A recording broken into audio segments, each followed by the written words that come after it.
So, welcome Kamakshi once again onto our podcast. It is always lovely having you, not for the sake of saying it, but really. Yes. Last time you were very humble. You listened to everything that we have told you. There were lots of mishappenings, and you were there with us. The shoot got delayed, the posting got delayed. Lots of things have happened, but you still are here with us. You are a part of our family. So thank you again for gracing our show, and welcome to In Conversation with Dave. Yeah. Welcome back. Yeah, welcome back. Welcome back. So yeah. first questions first. We'll start off with this phone. Oh, God. Everyone, you can see this is Kamakshi's phone. I want to understand in a world where everything is about Apple now, everything is about your apps, your UPIs, and then different stuff, your tenders as well, some use. So why this phone? What is the reason behind this phone? The reason is to stay away from the social media. Really? Yeah, that's the reason. I mean, the more, I do use maps, I do use UPI, not in this, definitely. I have my tab. Okay. I use in that, but the more available we are on Instagram or WhatsApp, whatever it is. If I have my phone and I have all these apps, it's just waste of time. We keep scrolling, we keep constantly. Not only I, but I've seen many people around me having this urge to check their phone as if they're missing something in their life for every 10-15 minutes, or few people even check their phone for every 5 minutes. So like, okay, any new message, like I felt that is really bad. It got into our nerves, like it was really bad. I wanted to cut it when it is still budding. So yeah, that's Last why. time I remember you had your smartphone. This Not time you really. don't. When did you change in between? It's been almost 4 months. Okay. And how much was your screen time back then? Screen time 3 to 4 hours. Now it's 40 minutes. Okay, great, Yeah. great. I only use 1 hour early in the morning for the WhatsApp and Insta.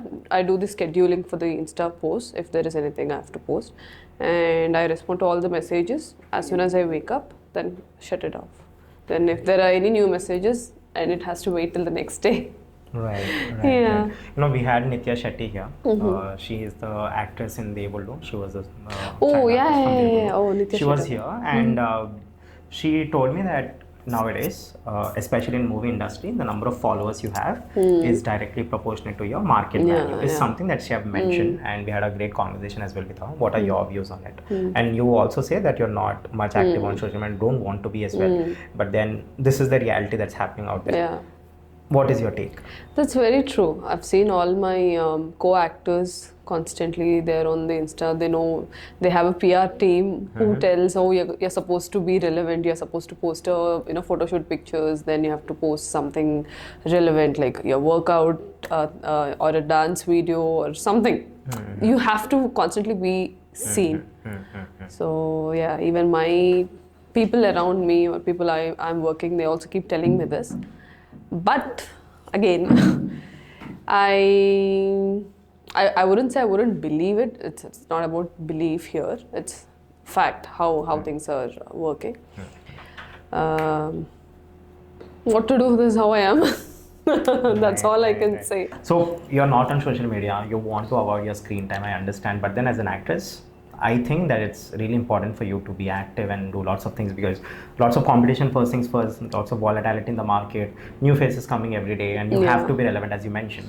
Yeah. So I want to understand what's your take on this relevancy. And then nowadays, there's this new word, PR. I mean, not new word, very old word, but then it's getting very famous these days. I think Naga Chaitanya has recently spoke about how PR is really important for an actor or an actress to maintain, because over the years that they are working, and one day the movie is going to be released, and the movie is actually going to make or break. The fate is decided on one single day. So it's important for a hero or an actress or any cast and crew to make sure that the PR is there at point, so that all of their hard work doesn't go in waste. This is what Naga Chaitanya has mentioned. I think I've seen it in a bit. What is your take on it? So when coming to films, the producer makes sure his film or her film is reaching the right audience, the targeted audience they're making the film for.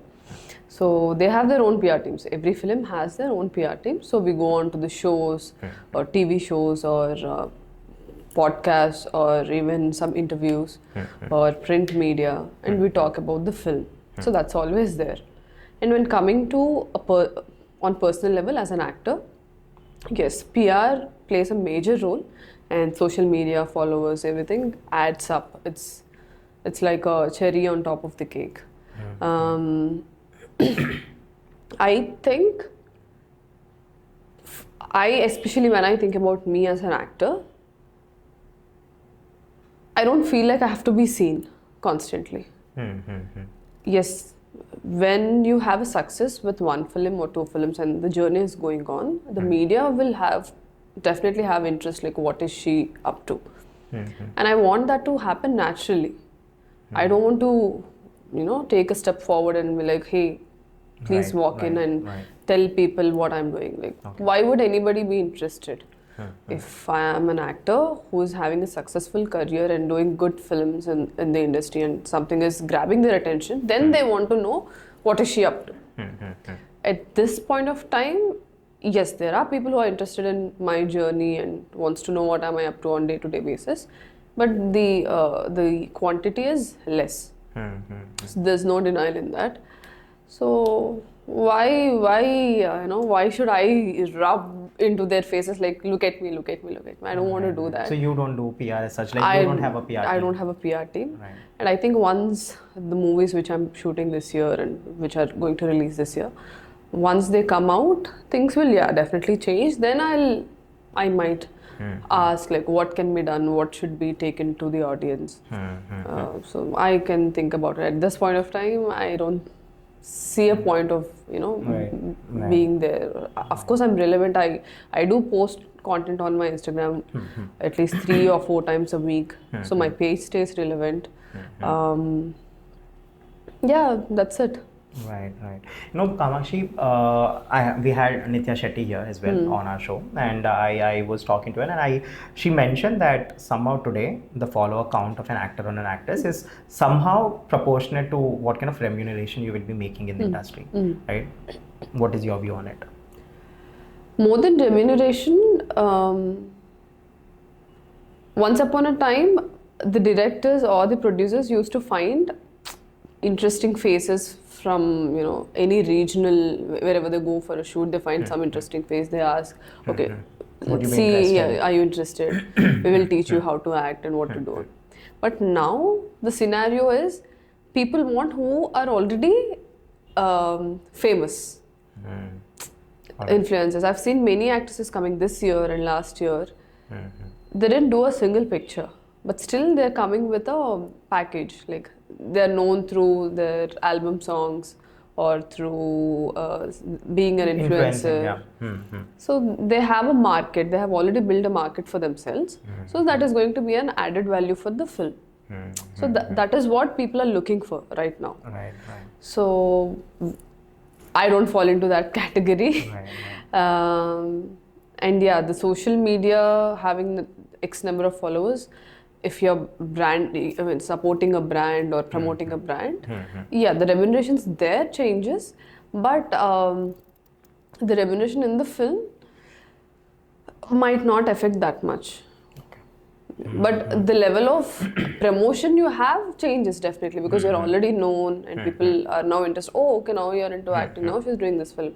If you see NM Niharika, who's an YouTuber, then she's an influencer.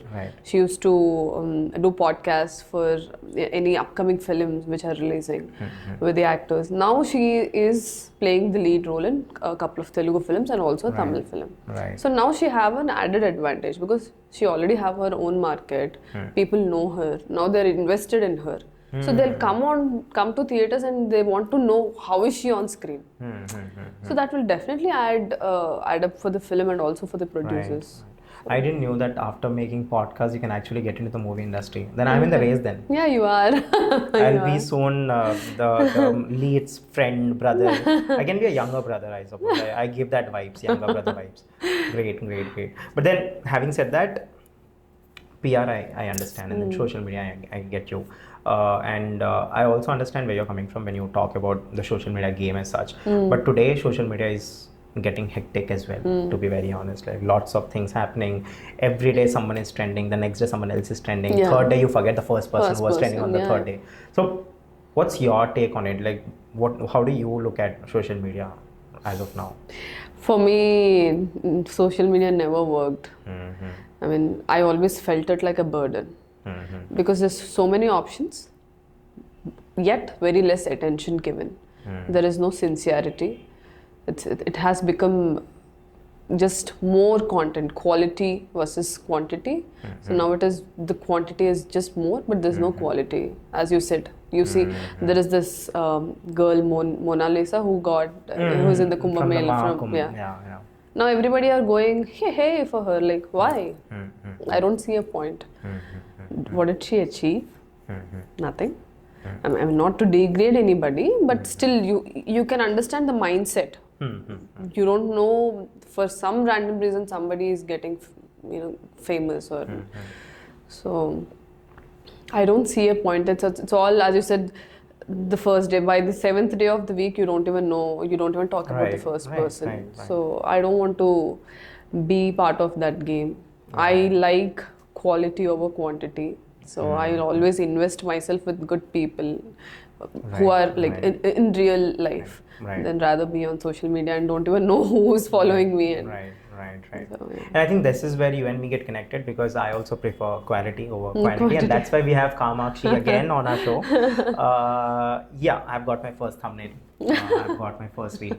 But having said that, I'll talk about it. I think I shouldn't be talking about it, but I just talk about it because everything is about it now. What's your view? Did you see this Ranveer Alabadia's comments? And did you see? What's your point? What's your take on it? Actually, I didn't even know that show existed before that. Okay.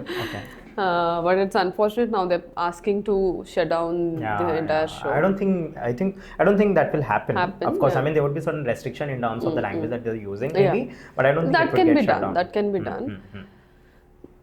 Yes, he have spoken something distasteful, for sure. And the netizens and also the court and the law, everybody are upset with whatever has happened. But I feel, I personally believe there is no, I don't see any necessity for things to go that far, to that extent, where you are summoned, like you got 120 summons for what? He's not a rapist, he's not a terrorist, he's not... Okay, that was a distasteful comment, then do something. Tell this is not legally, this is not right. People right now, more than being a legal issue, it has become a moral issue. If the general audience, the general people in the society, they have this kind of conversation. I'm not trying to support the conversation, but it is there everywhere. Just because we are in the public eye, it is enhanced. That's there. And of course, you're in the public eye, you have to speak responsibly because everybody are watching you. They might take some inspiration from you. But still, the extent it has went, I don't see... I mean, we have so many bigger problems to resolve. Of course. The law has so many bigger... I mean, marital rape is not... Of course, is not illegal. And this, I don't understand like which direction we are I completely agree with you. I actually wanted this to be out on the podcast as well. And thankfully, you have put my perspective at space. And I guess this is what happens when you're actually understanding the current problems properly, and then you examine it, you dissect it, and understand what's going wrong in the society. Because there are lots of things that's going wrong. And to be honest, I don't think even the policemen or the officials, even they would be proud of telling what kind of problems you're facing. I think they would definitely hesitate to say what the things they're seeing in a day-to-day basis. You go to a court, any judicial court, sub court, the kind of problems that people are coming up with, the kind of injustices that's happening. Right. We talk about a rape case, that has happened unfortunately in Kolkata. Look at the kind of justice that we have had. Exactly. It took around 4 or 5 months to get a certain justice, and by the time 4 or 5 months have happened, people forgot like even something like that existed, because we all came to Mahakum, right? And then we came to Ranveer Alabadia. So I believe that if we as people, I mean, imagine if we are so united over a problem and then we try to solve. And what if, I mean, of course, not that people are not doing it. There are certain people of section, I mean, there are certain section of people who are doing it. But wouldn't that be more effective if there's more unity among us? Exactly. You know, if people reacted the same way that they've reacted to this incident. I really think there's a lot for us to change, not just for us, but for also the judicial system, the not judicial system, the administrative section as well. Because I think they have to understand that if these are the things that's happening and you can touch certain someone because it's a soft target, what about the others that you're not doing anything? There was death threats to Salman Khan. Exactly. Right. Yeah. What did they do? Right. And whatever the reason might be, why that death threat has come, and whatever the reason, and you are not, as a human being, you're not allowed to kill another human being in India, right? Based on your constitution. Right. And you have certain, constitution, and you have certain rules. What did you do? Right. I'll talk about Assam. If you don't know, in Assam there was this very big outrage. Right. There was this prosecution of people. Yeah, I know. I know. In Assam. And they shut down the entire media so that it doesn't come to the central government. Yeah, I've seen the entire thing. How they made them, walk nakedly on the. That nothing happened. I didn't see a policeman there standing.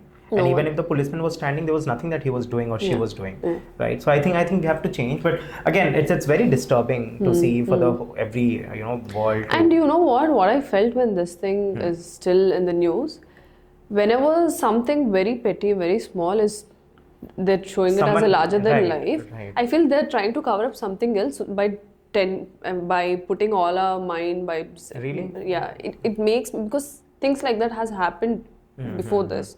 So something small happens, you make that as a sensational news, and all our minds are into that, and something behind goes on, so that we don't see it. That's always there. Indian media should really work on this. I think we really trust, and I really believe that media is one of the most important, powerful tools of any country, and I think they're not doing their job right. I've seen this interview of Shah Rukh Khan. I'm a huge fan of Shah Rukh Khan, so I'll quote him. There was this interview of Shah Rukh Khan where the reporter, the journalist, they've asked Shah Rukh Khan that outside in the West, we see that the actors and actresses are very vocal about the kind of problems that their country is facing. They will pinpoint any politician and they would call out. But then when it comes to India, I see that all of you stars and actor and actors, you're very silent about it. You don't talk about it much. And then Shah Rukh Khan told, I also see journalists in West, they call out all the politicians if anything is going out wrong. But in India, I don't find the journalists doing it. Right. For you, we are the soft targets, and you ask whatever you want to, and then you make a headline out of it. And then what I see is completely different. So if you really are calling yourself as a journalist, first do your job as a journalist, as a right journalist, in the rightful manner, and then I ask us, we are mere actors, right? So this is something that I've mentioned, but then I want to ask you, how reluctant do you get to often speak your mind when these kind of things happen? Do you also are constructive or defined to these kind of boundaries today, since you're an actress, or are you free to speak about the things that matter to you? What is it? What kind of space are you in? Because I also know that it affects your career for sure. Yeah, it does. Right? What's your mindset? There are a lot of actors who I've already seen who are vocal about their opinions, and I see the comment section, they're like, you're an actor, be an actor, why do you care, all this stuff. And actors should stay away from politics. Even the audience feel that we are not supposed to talk about it. But how I perceive this whole scenario is, before even being an actor, before even being a doctor, I'm part of the society. I'm just as human as you are, and I'm as part as you are of the society. So if you're facing something, I'm also part of it. Just because now my career is in the public eye and my profession is to be in front of the media, it doesn't change the fact I am like any other human being. And it is we teach our fundamental rights to our children, to people in the school. So what's the point if I don't, imbibe to it and just take it forward? So I think even I have the freedom of speech, but yes, as you said, it will affect my career. Sometimes I tell people, where are you talking, on what platform are you talking? That's also that important. Matters a lot. That it happened with us recently for the Laya film, the huge controversy. That is also one of the reasons where the movie didn't reach the way it has to. So the platform was to promote the film. not to rub your political agendas. So if you are interested and talk about political agendas or something which is bothering you, put a different press meet, tell the press that I want to voice my opinion. So there is a way to do. So that is one thing I agree with the general people when they say don't speak political aspects on the cinema or the promoting when you're promoting your film. That I agree, but if somebody says that you have to completely shut down and not talk about it, that is like being a darpoke. Yeah, so that is something. Just to save yourself and save your career, you keeping silent, it's a huge mistake, is what I feel, because there are so many other people who can't voice their opinions, and now you're in a place where you have a soft power. So if you can't stand by them, then what's the point of you even having any of this? End of the day, if you're all going to die, so at least live for a better cause. Wow, amazing conversation. But having said that, I will talk about Laya. I know this is like everyone knows about it, and I'm not an average journalist to talk to you about it. But then I really saw the film. There were certain aspects of it which I didn't like, but that's parts and parcel of every movie that happens. I mean, you can't love everything about a movie, right? You will have something or the other. Right. But the efforts that's been put by the crew, by the cast, by you, by Vishwak as well. I mean, Vishwak has turned into a lady completely, and you were like, you made into a different skin tone women. So I want to understand first, how was it working? I want to understand how was your mindset while working for the film. And when you sign, you are someone who actually talks about the depth of characters, and only then you sign. But having said that, I want to understand what was your mindset for filming the movie, and then we'll talk about the repercussions that has happened later on. So, I don't know where to start. The director, Ram, I've known him since 2014. Since the time he was a music director. That's how he started his career. So then in between we parted. I got busy. I went with my education. Somehow we didn't have any communication for like 8 years in between, and suddenly we ended up being in the same gym. Oh, okay. Yeah, that's where all this started. And he said, I'm doing a film with Vishwak Sen, and there is one role, it would be nice if you could be part of it. I was like, but I don't know, now you're playing leads, I don't know whether to ask, not to disrespect, but consider. I was like, of course. I told him, I still remember, I told him, I don't want to be Shah Rukh Khan, I want to be Irfan Khan. Wow. Yeah.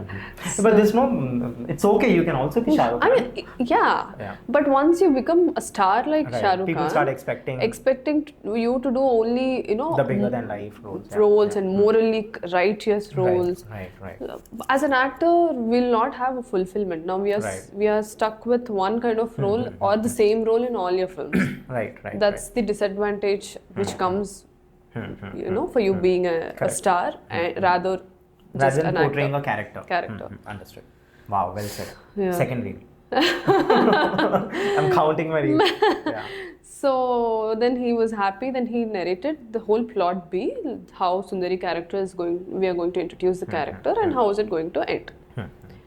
And a film like Laya, which is being done by a mass hero like Vishwak Sen, he's called as Maas Ka Das, and the set of audience who come to watch his films, I cannot expect anything more than what he has narrated. If it was a different film and different director and a different hero, then I would have expected more. Maybe this character you can add this scene, or you can remove this and put something else, so that I would have imagined to do that. But now I know the sector of audience Vishwak have and his film has, and particularly this film. Yeah. So I was like, okay, cool. I know we are touching a sensitive issue, but we are touching it in a very regressive way. Coming to today's generation, that is a bit a regressive way of telling. But I can't have a very progressive conversation. Sundari cannot have a progressive conversation. She is a shy, and I see a lot of women, not just because we are sitting in a upper middle class or a higher upper class, media channels and big production houses. doesn't mean everybody will think like us. All the reviewers, I've seen many reviewers talking about the film. Why is this, that? What is this characterization? What is that? What has happened? There are certain elements even which I didn't like in the film. As an audience. But it was the kind of story that you wanted to tell at the end of the day. Yeah. So when I'm thinking about the mass audience who are coming to view this film, okay, this kind of narration, I'm talking about the plot, I'm not talking about the whole plot, because when you play a character, no, the directors will only tell your part. How is it going to start? How is it going to end? What is the journey? When you're the lead of the film, then it is a different story. So that's one thing everybody has to understand. And the reviewers are very often, they only talk about the moral aspect of the characters, but nobody talks about the craft. The film journalists or the reviewers who are reviewing the film talk about the craft. How is the cinematography? What are the frames you really loved? What is the makeup is also a craft.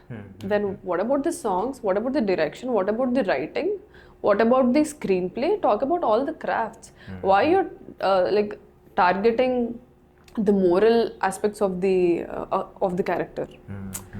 Let it be progressive character, let it be regressive character, or morally wrong or right.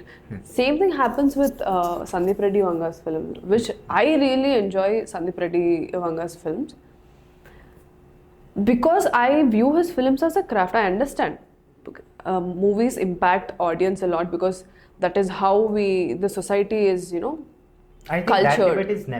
I think that debate is never ending.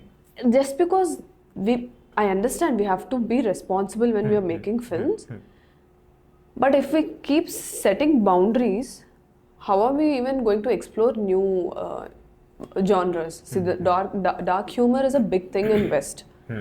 For us, even one dark joke, people can't take it. People are offended. So that is one space which I'm not saying that all the reviewers who reviewed Laya are wrong or right. I'm not here to point out. Because I personally that Laya is not my kind of film. But as an actor, I have to take risks. I have to, jump into something which I'm unaware and try to see if I'm able to come out of my comfort zone. I can't always do certain roles, and the more roles I do as leads, you see most of the female leads don't get meaty roles. Their worth is decided. Who are they acting next to? If they're acting next to a A-lister or top heroes, then they are worthy enough to worship, or else no. So we are confined, the worth of women, the female actresses in this industry is confined to who are they?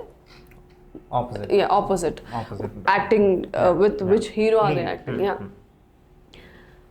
If you see, most of the lead actresses don't get a meaty role. They're there. The songs happen. They're always called as love interest of heroes. Or else there is an extreme, a female-centric film. Why can't we have equal opportunity on the screen? In terms of characterization. In terms of characterization. So when I get to play something very different than a regular female leads does on screen, I would definitely jump into to do the part. So that's what Sundari was for me. I know the character was naive, and I don't expect any women outside to be that naive and take all the shit the husband is giving. I'm not that person. But as an actor, when my ideology and the character's ideology is poles apart, it would definitely interest me as an actor. Oh, how am I going to convince people that Sundari is real?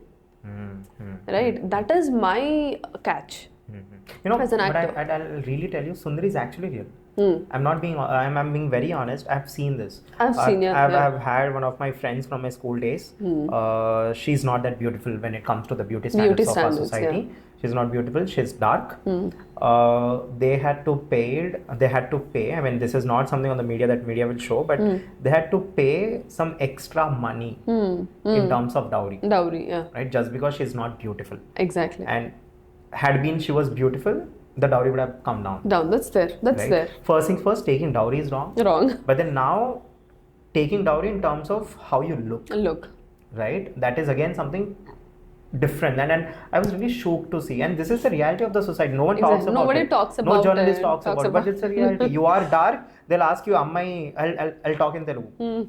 అమ్మాయి నల్లగా ఉంది, మా వాడికి అంత నచ్చలేదు, మీరు ఎంత ఇస్తారో చెప్పండి, మీరు 20 లక్షల కన్నా తక్కువ చెప్తే అయితే మేము ఒప్పుకోం.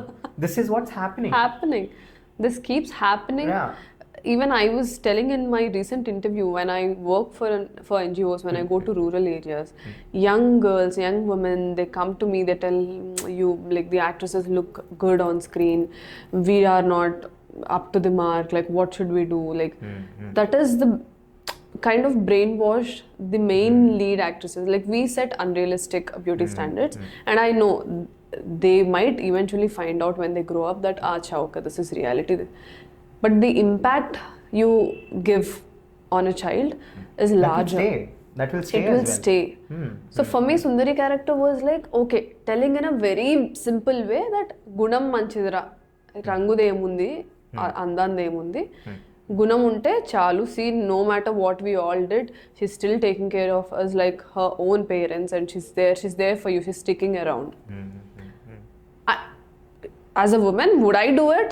I will not do it. If my husband is not respecting me, if he's not, accepting me for who I am, I'll say, exit door. F off.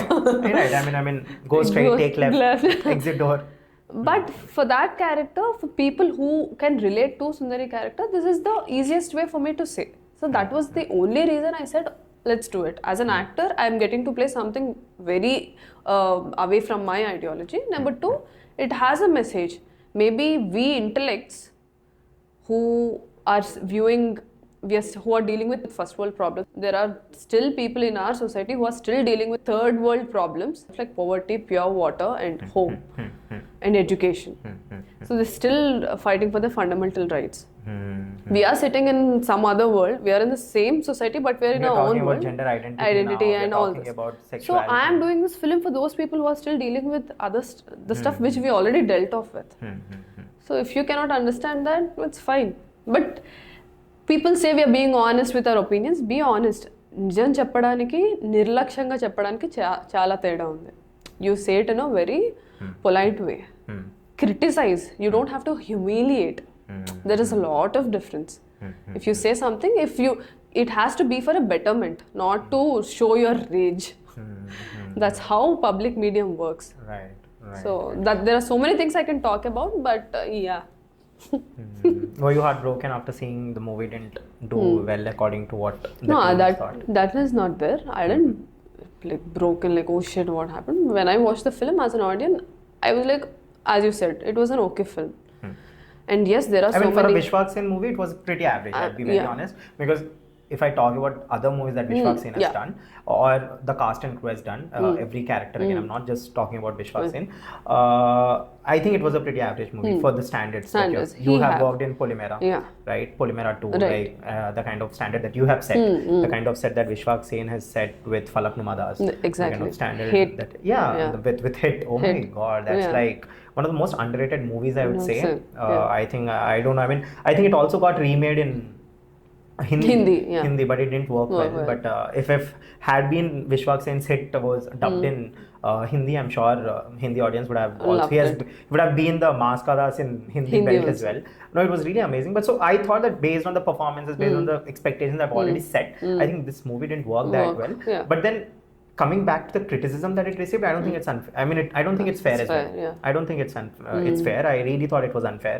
And all of this surrounded because of a controversy again. Is this again, but I've seen his apology. But yeah, we all, of course, we will be sad that, oh, it didn't work out, because so much of money, effort and hard work by every cast and crew member goes into a film.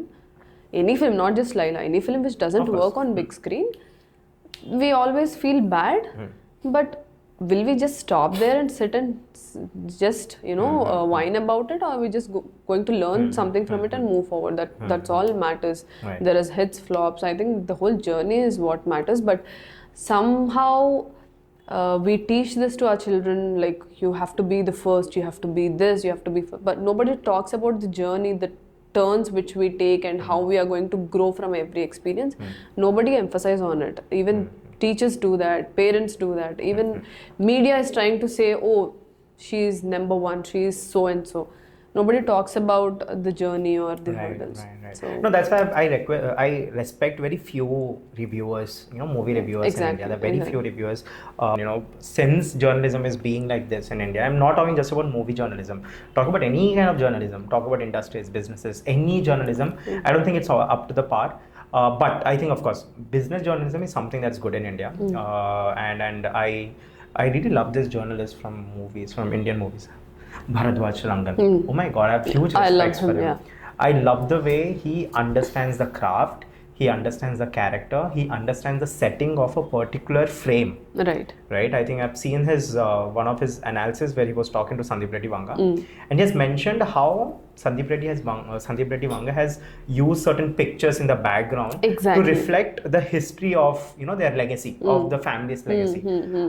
Amazing. And the way he told, and even Sandeep Reddy Vanga got spellbound after he analyzed to that detail. So I really love him. The way he doesn't dismiss any actors, the way he doesn't dismiss any movie, the way he puts what he has seen and asks you rather than posing his POV on you. Right? He doesn't put his POV on you. He doesn't come up with, you did something wrong, why did you did it? He asks, what did you do? He wouldn't say why and how. It's he does how. He does how and what, but he wouldn't never say why, right? And I think that should be the tone of a journalist, to understand what the actress is trying to say, what the actor is trying to say. So I think for that I really have huge respect. Bharadwaj Garu, huge shout out. Come on, I love you.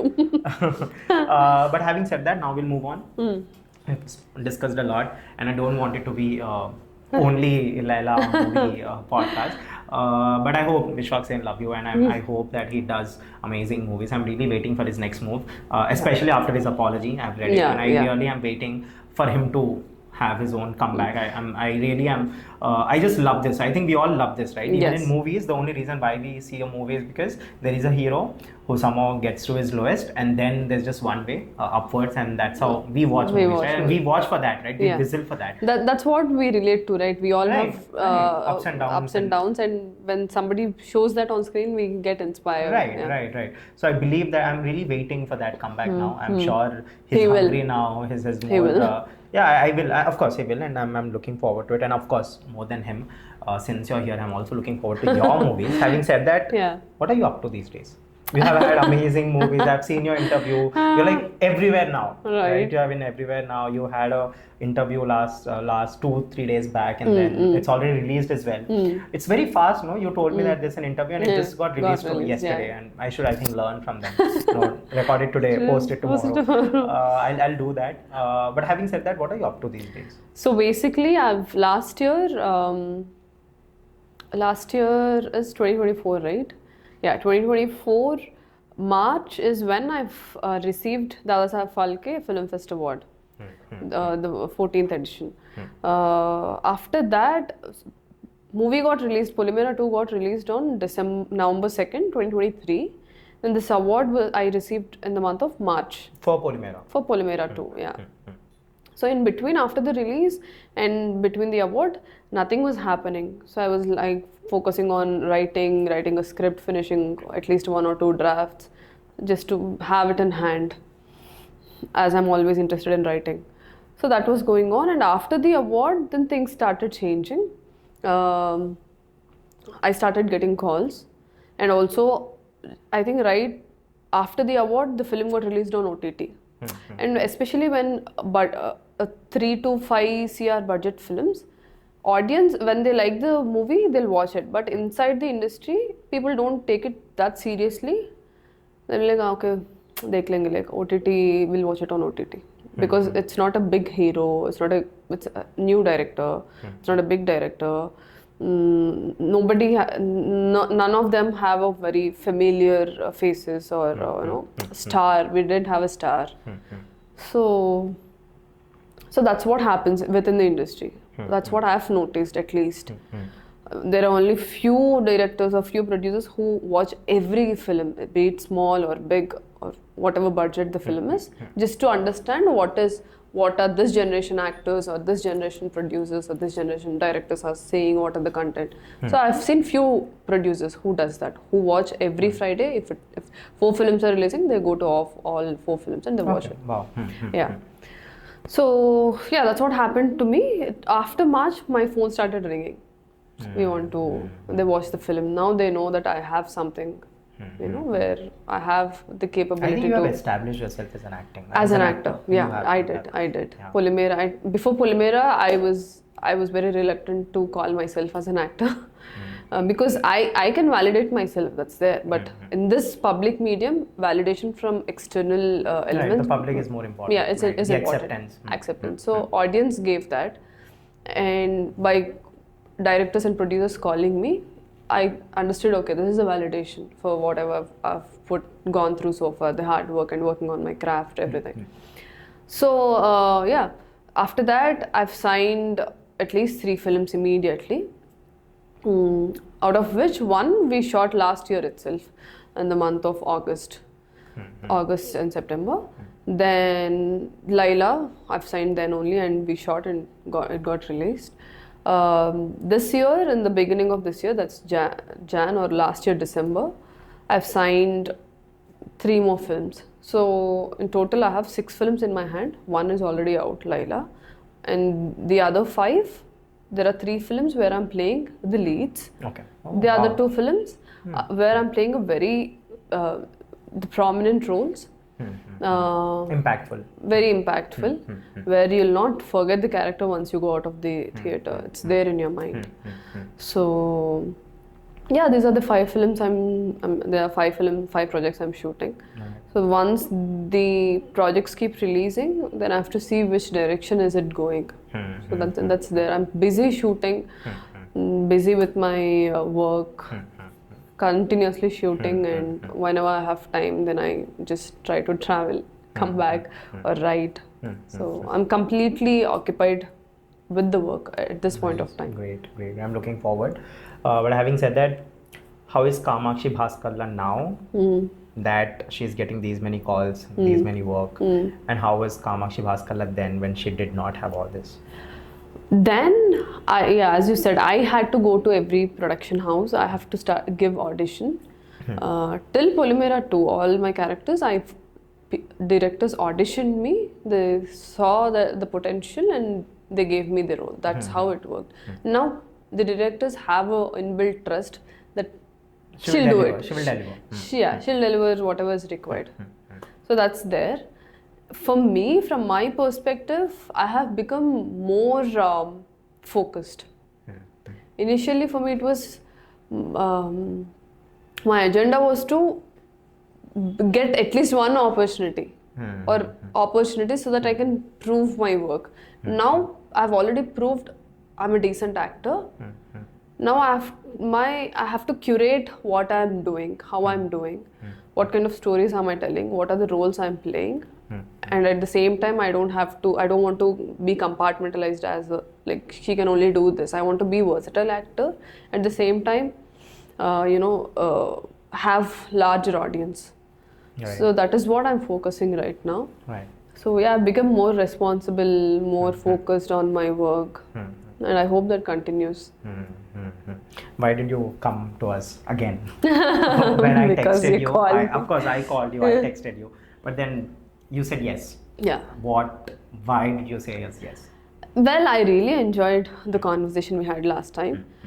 This year, I made a resolution to myself that I would not give interviews to every random channel. That's number one. Okay.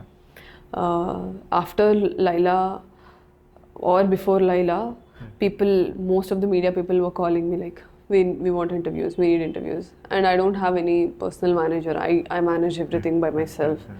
So I was like, no, I'll only give interviews or a podcast or whatever conversations I'll have on public platform to people who are like sensible. That's why I gave my interview to iDream with journalist Swapna Garu. And that's how, like, when you asked, I'm like, of course, yes. The only limitation was the scheduling. The traveling part. Traveling and the schedule. I'm really sorry, I know that I've troubled you. Yeah. But having said that, Kamakshi, now this is the main question that I want to understand. What is success to you now, since you have been in this industry, and not just in this industry, in success in general? right? Before it was for you to get a certain opportunity. Now your success depends on how the movie is working, because now you'll be paying lead and it's more responsible. I mean, it's your responsibility now. So over the years, since you have seen everything from the place where you wanted work to a place where now you don't have time to even travel and eat food, you had to order food here. So I want to understand, what do you think success is all about right now in the space that you're in currently? For me, before this year, till 2024, success was pure validation. For me, it was a pure validation, like acknowledgement. Validating or acknowledging your presence in the industry. That, there is this girl, she's doing really well. Oh, she can perform, and she speaks well, she performs well, and she's like a whole package. I wanted people to say that. Deep down, I wanted people to acknowledge my presence. Acknowledge. Yeah. Because it's very hard for female actors to get that. Because you're replaceable in this industry. Though you agree or do not agree or don't say it out, every female actress in this industry knows deep down that we are replaceable.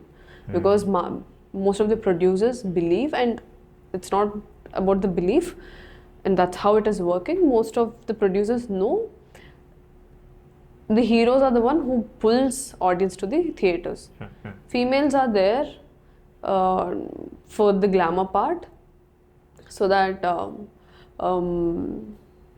she's there. If not you, there is some other glamorous girl who can replace you. So that's how the perception is towards the female actress. That's why I respect Sai Pallavi because she have her own fan base. People come to theaters to watch her. Samantha did that. Nayanthara did that. So there are few actors for whom audience go to theater. Anushka did that. But how they did, again, it is an individual process. Few people, they did glamorous roles initially in their career. They also played the regular commercial heroine roles. Then things changed with one film like Arundhati for Anushka. U-turn for U-turn, yeah. So that's there. Oh baby. Yeah. So I don't want to, for me that acknowledgement mattered a lot, that she's not just there because just for the sake of it, because we need a heroine in the film. I'm there to tell something, be part of the real storyline, and create an impact through the film. So that was my primary thing, and that acknowledgement was so much required for me to boost up my confidence. So that was success for me before. But now, at this point, I have a very different take on success. Now I have already got the validation. Constantly I have to maintain that. If the validation is gone, or people are not validating, or they're like, she's not relevant, then I'm out of the picture. So maintaining that is number one for me right now. To have success means in the industry, it's that. But as a person, as Kamakshi Bhaskarla, not an actress or as a pure human being, I'm not someone who always gone behind like the number one or number two or nothing like that. For me, it's always the process. Not being stagnant, I just want to grow with every step I take. So the journey, experiencing it, learning from it, and unlearning so many things which we have learned earlier and moving forward.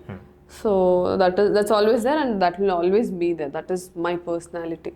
So yeah, that can't be changed. No, Kamakshi, I want to understand, because we are human beings, and I just want to make sure that this is out there on the camera, so that young women, girls who watch you, they also understand that you have had your struggles, you have had your own insecurities. Yes. You had to overcome them every day and out, right, to be here for the space that you're in currently. I want you to be very vulnerable here, but I want to talk about your insecurities that you have had previously as an actress or as a human being in general, and how is it now? How have you worked to be this confident today, to be successful, right? And to listen to you and to understand how your success has changed over time. That itself means that you have broken your insecurities, the barriers, right? So I want to understand that aspect of yours. The insecurities are always there. No matter how successful you are, that's always there. The first part of as a human being is to accept that we are not perfect. The insecurities are going to be there till you die because we are nourished in a way culturally and the media. They keep telling that these are the beauty standards we have to fit in, or this is how you're supposed to speak. This is what is morally right. So there's always the scrutiny happens right from families, relatives, society. Like it just grows. Now when you're in public eye, it's a larger element. Right. So it's always been there before. Being a woman, there is a lot of disadvantage in a patriarchal society like ours. Our voices doesn't matter. No, if we speak too much, like if we voice our opinions, then she's very opinionated, she's very arrogant, she's headstrong. Or if you don't speak, oh, why is she such a wuss? Like, why can't she stand for herself? And the whole feminism aspect has come in, and there's so much going on for the entire identification as a woman. It's definitely hard. And apart from this, we should constantly fit into the standards the society has set. Women is supposed to be this. Woman is complete only if she's married, or if I'm focusing on my career, then there's a question, what about the family? So there's so many responsibilities and we have to answer everybody. So that's there, no denial in that. Because of that, you start questioning yourself. What am I doing with my life? Why am I not like everybody else? Why all my friends are getting married? Oh my God, all my friends have their kids, their first child already. Oh, they already have their, their own house, their own cars. Yeah, financially, I'm still stable. struggling, or I'm still trying to figure out. But that's the magic, right? Just keep the gender aside. Yes, gender plays a major role in society. And your opportunity is cut off at least by 50% because of your gender. There's both pros and cons. But still, just think as a human being. Everybody have their own journey, and your problems are your problems. Sometimes your problem might not seem like a problem to me, based on my experiences and my upbringing. But there's nothing to shy away from it. A small example was, I always think I'm not beautiful. Even today I feel I'm not beautiful. Because I was an overweight child all my life till Miss India. Then Miss India people started telling that you have to cut down weight.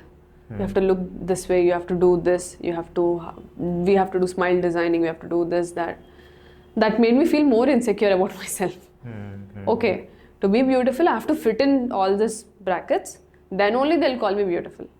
But what we teach children, that you're beautiful in your own way, everybody are unique. It's the inner beauty we need to focus. It's all good to say, but in reality, that's not how it works. Once you understand the reality is very different from the teachings we all heard since our childhood. That's that understanding and that acceptance. Then you'll understand how imperfect everybody are, and they're just trying to project their insecurities on you. Right? I have a friend who, I don't want to name her. She's very allergic when we, generally women, we wax our hair and everything. So when somebody doesn't do that, why didn't you wax your hair? Why didn't you wax your hands? It's normal. Isn't that biologically how we are born? Right. Look at a woman talking to a doctor. I can't imagine this. So it is her insecurity. Because somebody must have told her that it is not nice or not good looking. So now she thinks it is not nice. All our insecurities are learned. It's not we are born with it. We are born naked. I ate sand. Right. So I think most of the insecurities or the failures, or it's all a cumulative thing. It's not an individual thing because we are living in a society. So many perspectives, so many people having their own ideology. It's all messed up, yeah. It's too messed up. But the minute you understand, it's not just you. Everybody are dealing with this kind of issues. You understand that okay, we are all together in this, and it's okay to be like that. The more experience or exposure you have with more number of people or more cultures, you will understand that we are perfectly living in an imperfect world with imperfect people, and that is how it is supposed to be. Enjoy your own journey. You'll understand that with only age, exposure, experience. We just can't. It's not like a bulb which comes suddenly in our head. Right. On this note, I really feel like I should end the podcast because it's very nice, deep, but I don't want to. I will not. You know me. It's amazing how you put things into perspective. It was a nice 5 minutes of monologue, which is unscripted completely. And I really believe that it all comes from the learnings and the way you learn from your learnings, right? It all comes down to that. You can experience worst of things, but you might come out without learning anything from it. And there are certain times that you experience smallest of things and you learn so much from them, right? And I think that's the importance of making sure that you are there in the society, looking at it and then understanding to yourself what's right and what's wrong, instead of just listening to them and think that, oh, okay, they are saying this, so this is right, they're saying that, so that might be wrong. I think it comes down to your self-reflection, what kind of knowledge you're absorbing, what kind of wisdom do you think is right, is wrong. And I think it all comes down to your cognition. No matter how many, I can preach you thousands of things, but at the end it's up to you. What are you picking it from me, right? And I've picked a lot from you today. I'll put it all in the reels. No, and also one more I wanted to add to this conversation is, in a way, I'm very happy to be in a public eye. I would love to fail in front of, in public eye and then rise back and tell people, all the young women or men who are watching or following my journey, like, it's okay to fail, because we always want to put that picture perfect. She's successful, she have a row of successful films, or she's always beautiful, I am as real as you are, and that is okay to stay real. You don't have to wear masks to fit in, and you don't have to constantly be successful to get a validation for your existence. And I would love to fail in public eye, then continue my journey as much of gracefully I've started it. So at least then people or women who are watching might understand, oh, it's okay. So in that way, I'm very happy I'm in the public medium. I'm like, bring it on. Right. So having said that, since I will not end it here, of course, last time we were talking, I'll lighten this up. Last time I was talking to you, I asked you about your love life, your relationships, and you were not active back then. You were like, I want to focus on work and lots of things going on. How is it now? Same. Really? Yeah. Like, movies are working, everything is working, If I'm giving all my time to my career, what will happen? Nothing will happen. There should be a balance, no? At this point of time, I don't see a necessity. See, I respect relationships a lot. I already have my mom, my pinny, my dogs, my sister, my brother. Like, wait, am I rubbing the question onto you? No, I'm not rubbing the question. No. It's just a random conversation. Yeah. They're like, why is this guy asking? No. As you said, there should be a balance. There should also be balance in the questioning. So as I'm telling, I have all this relationship already. Sometimes I feel bad I'm not able to give my time to them, because I respect and I think relationships are very precious, because at the end of the day, in your ups and downs, there are only this few people who are going to stick around, going to give you a kerchief when you're crying, give you the shoulder, and we all laugh off at things. So when somebody else is coming, it's a huge responsibility. It's like learning a new craft altogether. You have to invest time. So when you don't have that time, don't disrespect it by just like, okay, I'm there. Like, if I'm not giving my time, it's a huge disrespect. Wow. Yeah, so I don't want to do that. So I'm constantly busy. I'm like, okay, this is like my prime time. Now I got it. Now what should I do? I have to establish myself. So I'm in that mode. No, I think this is really nice, because I have seen often people who fall in love just because of the idea of love, and somehow it doesn't work out at the end of the day. Divorce and all, that's completely different. I'm talking about the general breakups nowadays. 1 month there's a breakup, 2 months there's a breakup. I really can't do that.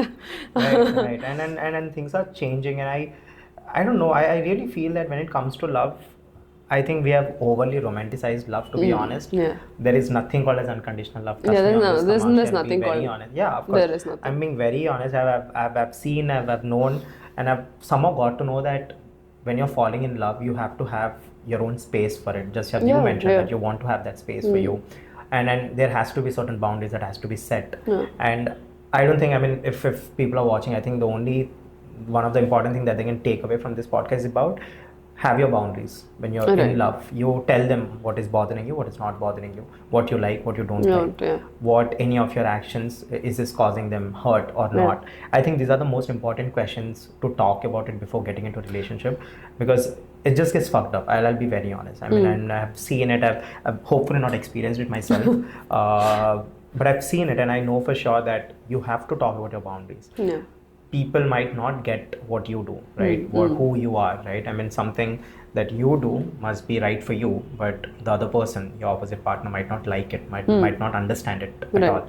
So I think it's very important. I've learned it the harder way. I wouldn't say it in public, but I did learn it in the harder way. But having said that, we'll have the podcast again next year. I'll ask the same question again. We'll see what happens. By the time, I'm hoping all the 5 of the movies, I mean, I'm surely, I really wanted to work, and I'd be there. I'll be your biggest cheerleader. Last time also I've mentioned that I'll watch your movies. I am watching it.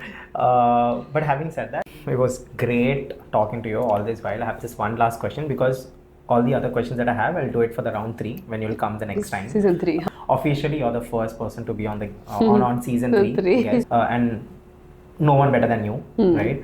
But then one question that I want to ask is, after all these years, what has life taught you? What is that one thing that now you have learned out of life? This is always there with me, like the interesting the aspect. ultimatum. Yeah. I think I've learned all my hard lessons very early in the age.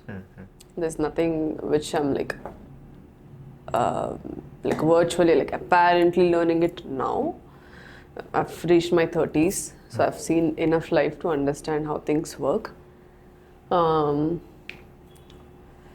thing I felt which I got better at is, I used to get very emotional when I get a rejection, and it was very hard for me to come out of it.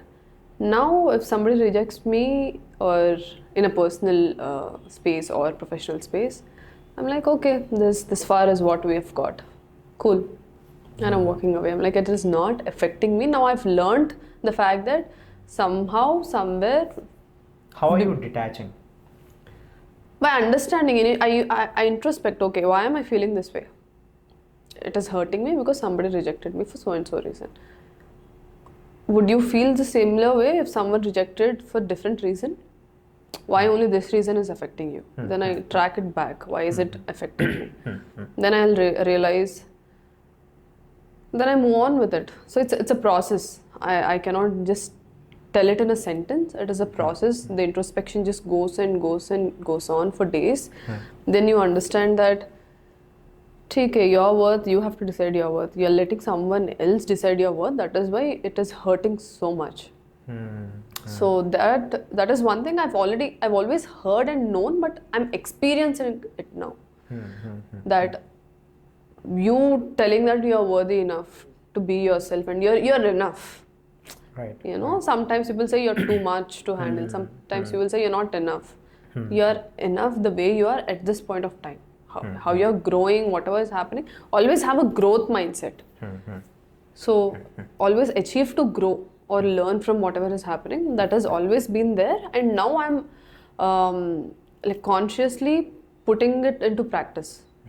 That's one thing which is happening, which I can see from past 4 to 5 months, where there was a bit of rejection in the personal space, in the family, professional, whatever.